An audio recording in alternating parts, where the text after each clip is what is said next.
संसार में सुख सर्वदा नहीं काहू को दिखे। कोई तन दुखी कोई मन दुखी कोई धन दुखी दिखे।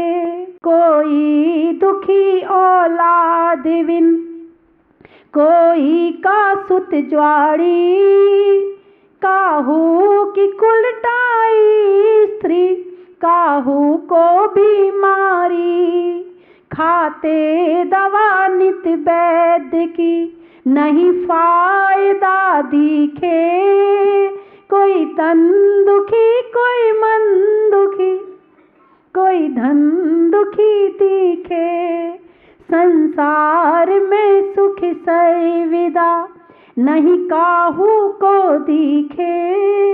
कोई तन दुखी कोई मन दुखी कोई धन दुखी दिखे। हम भगवान के पास क्यों आते हैं, इनकी पूजा क्यों करते हैं? क्योंकि ये अनंत सुखी हैं। कैसे हैं ये अनंत सुखी हैं। इसलिए हम भगवान के दर्शन करने आते हैं, इसलिए हम भगवान की पूजा करने आते हैं। नहीं तो कौन किसके पास जा रहा है? जब तक सुख ना मिले तो कोई किसी के पास नहीं जा रहा है। आगे है दिशाओं का निर्मल होना। चारों दिशाएं निर्मल हो जाती हैं और मंद सुगंधित पवन का चलना। एसी, एयर कंडीशनर, समोशरण कैसा होता है? फुल एसी होता है। कैसा होता है? अब आप कहोगे एसी, एसी का मतलब हमें ऐसी हवा मिलना जिससे शरीर में कष्ट ना हो, वातानुकूलित, है ना? अनुकूलता, वात यानी हवा, अनुकूलित, अनुकूल हवा का मिलना, वातानुकूलित। तो वातानुकूलित पूरा समोशरण होता है, पूरा समोशरण एसी होता है। हालांकि यहां जैसे एसी नहीं लगे होते हैं वहां तो वायु कुमार देव होते हैं, वो अतिशय करते हैं। वहां पे एसी लगाने की जरूरत नहीं है, वो अतिशय तो देव करते हैं और आपके एसी मनुष्य करते हैं। आपकी लाइट चली जाए तो एसी नहीं चलने वाले, खराब हो जाए तो एसी नहीं चलने वाले। वहां पर जो वातानुकूलित होता है वो कहीं नुकसान नहीं करता है, वहां पर कोई बीमारी नहीं होती उस एसी में बैठने से। लेकिन यहाँ वाले एसी में किसी के घुटने में दर्द हो जाता है, किसी को सांस की प्रॉब्लम हो जाती है, किसी को जोड़ों में दर्द हो जाता है, बाहर निकल गए एसी से तो कुछ दूसरी बीमारी हो जाती है। यहाँ का एसी तो नुकसान कर सकता है लेकिन वहाँ का एसी नुकसान नहीं करता है। बिल्कुल वहाँ वातावरण ऐसा होता है कि ना शरीर को कष्ट होता है ना मन को कष्ट होता है, रंच मात्र भी कहीं कोई कष्ट नहीं होता है। भगवान का समोशरण ऐसा होता है। अभी यहाँ बैठ के आपको कष्ट हो रहा क्या? अरे बोलिए ना, नहीं हो रहा। लेकिन मोहिनी कर्म में हो सकता कह दे देर हो रही है। मोहिनी कर्म कौन सा कर्म कहेगा? हाँ, भगवान की चर्चा सुनना, कथा सुनना, भगवान के विषय में सुनना, उनकी भक्ति करना बड़े पुण्य के उदय में होता है। लेकिन पाप यदि पीछे से हो वो खींचता है, चल चल उठ जा, बहुत देर हो गई, उठ जा। हाँ, टीवी में आ रहे होंगे प्रवचन, एक तरफ आ रहे होंगे पिक्चर, तो क्या देखोगे? पिक्चर देखोगे ना। पाप ने कहा पिक्चर देख ले, पुण्य ज्यादा हो जाएगा तो प्रवचन सुनवाएगा और पाप ज्यादा हो जाएगा तो पिक्चर दिखवाएगा। तो बंधुओं, भगवान के चरणों में जाकर कहीं कोई कष्ट नहीं होता है। तो ऐसे भगवान के चरण हैं कि वहां पर जाकर सब सुखी हो जाते हैं। तो आज आप लोग जहाजपुर आए, जहाजपुर में आकर आपने कोई सौधर्म इंद्र बना, कोई ईशान इंद्र बना, कोई सानत कुमार महेंद्र इंद्र बना, किसी ने शांति धारा करी, किसी का। आप लोग कई दिनों से भगवान की शांति धारा अभिषेक टीवी पे देख रहे थे और रोज मन करता होगा आपका, हे भगवान कब वो दिन आएगा जब हम आपके दर्शन साक्षात करेंगे। ऐसे अतिशयकारी प्रभु जिनका अभिषेक अपने आप देवता करते हैं, जिनकी आंखों से रोशनी निकली है, जिनके नाभि में स्पंदन होता है और लाखों लोगों के साथ में अतिशय हो चुके हैं, ऐसे भगवान के दर्शन की भावना बहुत ज़्यादा रहती है। अभी दीपा बहन जी कह रही थी, बोले माता जी बस हाथ नहीं चलते, पैर नहीं चलते, मगर ऐसा लग रहा था कि कैसे जहाजपुर पहुंच जाए। और बड़ी भावना लेकर आप लोग यहाँ पर आए हैं। सभी लोग कुछ शाम के प्रवचन सुनते हैं, माता जी बस शाम के प्रवचन सुन के लगता था कि जहाजपुर जाना है। तो इस तरह से भगवान की भक्ति के लिए और गुरुओं की श्रद्धा, गुरुओं पर श्रद्धा अर्पण करने के लिए आप सभी लोग आज यहाँ पर आए और आपने यहाँ आकर आपने अनंत भक्ति करी है, आपने अतिशय पुण्य का अर्जन किया है। आपको सुबह से अभी तक घर की याद नहीं आई ना? बिल्कुल नहीं आ सकती। जब तक आप यहाँ रहोगे आपको याद नहीं आएगी। बस यहाँ से गेट से बाहर निकलोगे ना, अच्छा आप घर भी जाना है क्या, तब घर की याद आएगी। हैं, भगवान का मोहिनी का क्षय हो गया है, लेकिन यहाँ आकर मोहिनी का उपशम हो जाता है। क्षय तो नहीं होता है, उपशम हो जाता है। मोहिनी नीचे बैठ जाती है और भगवान की भक्ति ऊपर आ जाती है। ऐसे मुंशीनाथ भगवान जिन्हें देखकर, जिनके दर्शन करके ऐसा लगता है कि साक्षात भगवान बैठे हुए, साक्षात बैठे हुए हैं। और जब भक्तों की बात सुनती हूँ मैं कि भगवान के दर्शन करके ऐसा लगता है कि बस यहाँ से जाओ मत। कुछ भक्त तो ऐसे होते हैं जो मुझे आकर बाद में बताते हैं, आए, दर्शन किए, माला फेरी, चालीसा पढ़ा, थोड़ा यहाँ घूमे, उसके बाद चलो अब टाइम हो गया, जाके गाड़ी में बैठने वाले, अरे एक बार और कर ले, फिर आएगा, फिर दर्शन करेगा, फिर खड़ा रहेगा, फिर देखता रहेगा भगवान को, फिर सोचेगा अच्छा अब देर हो रही है, अब चलना चाहिए, फिर आएगा, फिर इधर उधर थोड़ा पानी वानी पिएगा, अच्छा एक बार और कर लें दर्शन। फिर वो आके मुझे कहते, बोले माता जी भगवान जी जाने नहीं दे रहे हैं।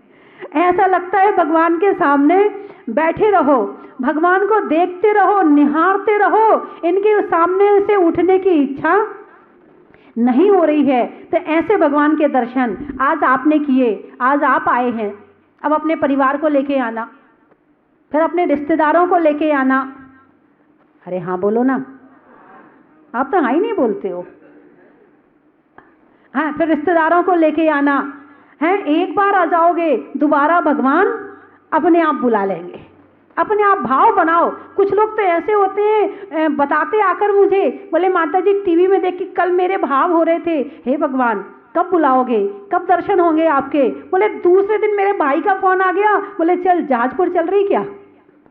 ऐसे बहुत सारे भक्त हैं, भाव बनाते हैं और उनका यहाँ आना हो जाता है। और भगवान के दर्शन करके तो जो उन्हें प्रसन्नता होती है। कल अंबाला से बस आई थी, वो भी यही कह रहे थे, हमारा जहाजपुर का कोई ऐसा प्रोग्राम नहीं था, भगवान ने तो बस उसमें 2-4-10 महिलाएं ऐसी थी, वो ये कह रही थी, बोले माता जी हम प्रार्थना कर रहे थे भगवान दर्शन दो, भगवान दर्शन दो, और कुछ रूट ऐसा बना कि आज हम जहाजपुर में आ गए। कोई श्रावक श्रेष्ठी बना, कोई आजीवन मेंबर बन के गया। कुछ ना कुछ भगवान का जो जहाज मंदिर बन रहा है, नाम जहाजपुर है। क्या नाम है? जहाजपुर। जहाजपुर में जहाज मंदिर। ऐसा मेल आपको कम देखने मिलेगा। यथा नाम तथा काम। अभी लोग पूछते हैं, बोले माता जी वो जहाज बन रहा है इसलिए जहाजपुर है क्या। हमने कहा नहीं, जहाजपुर है इसलिए जहाज मंदिर बन रहा है। लेकिन 50 साल बाद तो यही हो जाएगा, ये जहाज मंदिर बना ना इसलिए इस गांव का नाम जहाजपुर हो गया है। आने वाले समय में तो यही हो जाएगा। तो इस तरह से यहाँ भगवान के लिए एक जहाज मंदिर की रचना हो रही है, जिसमें भगवान विराजमान होंगे। और जहाज किस लिए चाहिए? इस भव समुद्र से पार होने के लिए जहाज चाहिए। जब आप यहाँ आएंगे, भगवान की भक्ति करेंगे, पूजा करेंगे, विधान करेंगे, तो निश्चित ही हम भव समुद्र से पार हो जाएंगे। ये भव समुद्र छोटा मोटा नहीं है, बहुत विशाल है। ये समुद्र है ना, जो अभी सामान्य समुद्र है, जिसको पार करने में 1-1 महीना लग जाता है। उसमें जो जहाज जाते हैं 1-1 महीने में दूसरे स्थान पर पहुंच पाते, इतना बड़ा समुद्र है। तो इस भव समुद्र में जो जिसका तो कोई थाह नहीं है, उसकी थाह तो वैज्ञानिकों ने नाप भी ली है, मगर इस भव समुद्र की कोई थाह नहीं है। इसको पार करना तो बड़ा मुश्किल है, बड़ा मुश्किल है। लेकिन मुश्किल बिल्कुल नहीं है। अरे बोलो ना, मुश्किल नहीं है ना। जब ऐसे भगवान मिल जाएंगे तो पार होने में कोई दिक्कत है क्या? कोई दिक्कत नहीं है। जहाज मिलेगी और उसमें बैठकर हम सब पार हो जाएंगे। तो बंधुओं, भगवान के चरणों में आप आए, भगवान की आपने भक्ति करी। मैं 3 चीज़ बोलूँगी, आपको कहना है बड़ा ही महत्व है। छोड़ने में आसक्ति का, करने में अभिव्यक्ति का, और आज भगवान की भक्ति का। आत्मा में एक का, मनुष्य में नेक का, करने में भगवान के अभिषेक का, लगाने में नारा का, प्रभु के द्वारा का, करने में भगवान की शांति धारा का। और आप लोग कहाँ से आए हैं? जावर। रिश्तों में देवर का, मिठाइयों में घेवर का, और आने में जावर का। पानी में खौलने का, बनिया में तौलने का, और आपके जोर से बोलने का। अच्छा, और कहाँ से आए हैं? मंडी बामोरा, भगवान के ओरा का, घर में छोरा का, और आने वाला में मंडी बामोरा का। चलिए और बताइए, और कहाँ से आए? रायपुर, गाने में सुर का, नृत्य में नूपुर का, और आने वालों में रायपुर का। दिल्ली, त्रियंचों में बिल्ली का, डंडा में गिल्ली का, और आने वालों में दिल्ली का। बागी दौरा, लगाने में नारा का, करने में शांति धारा का, और आने वालों में बागी दौरा का। बम्बई, महीनों में मई का, रजाई में रुई का, और आने वालों में बम्बई का। सागर, वृक्षों में आकर का, पानी भरने में गागर का, और आने वालों में सागर का।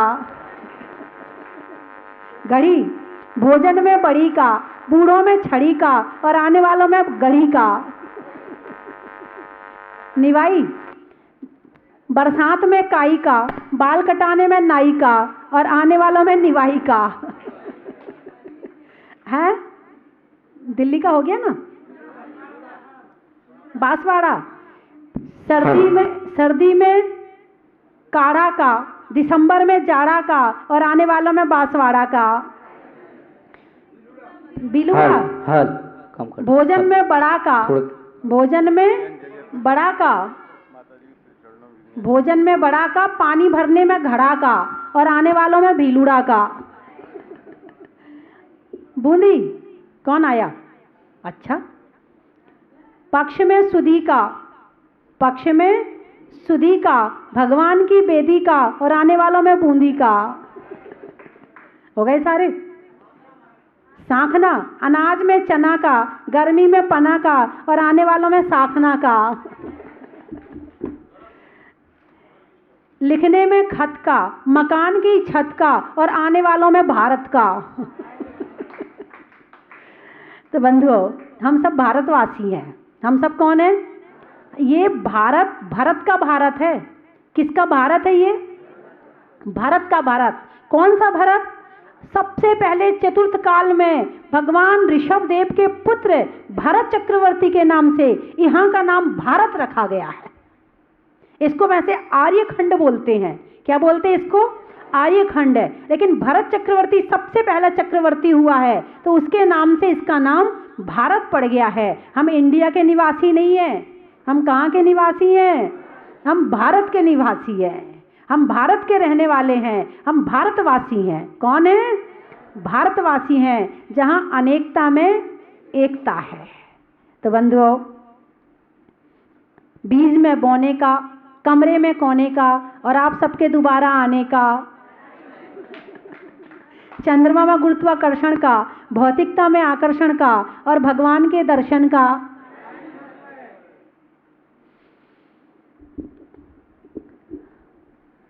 बोलिए 24 भगवान की। एक भजन सुना दो। मना क्यों नहीं करते हो? आप मना ही नहीं करते किसी बात के लिए। मन यही लग गया। अच्छा, कर्म के कटने का, कर्म के कटने का, चटनी के बटने का, और आपका मन यहाँ लगने का। जीवन के किसी भी पल में वैराग्य उमड़ सकता है, संसार में रह कर प्राणी संसार को तज सकता है। जीवन के किसी भी पल में वैराग्य उमड़ सकता है। संसार में रह कर प्राणी संसार को तज सकता है। कहीं दर्पण देखे विरक्ति, कहीं मृतक देखे वैरागी, बिन कारण दीक्षा लेता वो पूर्व जन्म का त्यागी। निर्ग्रंथि साधु ही इतने सद्गुण से सज सकता है। संसार में रह कर प्राणी संसार को तज सकता है।